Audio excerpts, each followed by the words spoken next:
দক্ষিণবঙ্গের মানুষদের জন্য রয়েছে একটুখানি স্বস্তির খবর। কয়েকদিন ধরে জেলা জুড়ে অসহ্য গরমে অতিষ্ঠ জনজীবন। দিনের পর দিন ভ্যাপসা গরমে নাজেহাল শহর কলকাতা সহ গোটা দক্ষিণবঙ্গ। তবে আবহাওয়া দফতর জানিয়েছে আগামীকাল অর্থাৎ বুধবার দক্ষিণবঙ্গের বেশ কয়েকটি জেলায় ঝড় বৃষ্টির সম্ভাবনা রয়েছে। বৃষ্টি চলাকালীন ঘন্টায় 30 থেকে 40 কিলোমিটার বেগে ঝোড়ো হাওয়া বইতে পারে।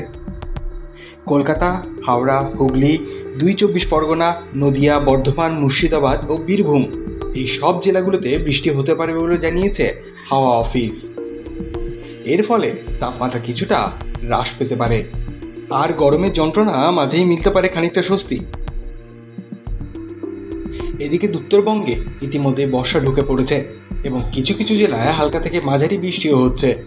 যদিও দক্ষিণবঙ্গে বর্ষা কবে ঢুকবে তা এখনও স্পষ্ট নয়, তবে আবহাওয়ার এই পরিবর্তন বর্ষার আগমনের পূর্বাভাস হিসেবেই দেখা হচ্ছে।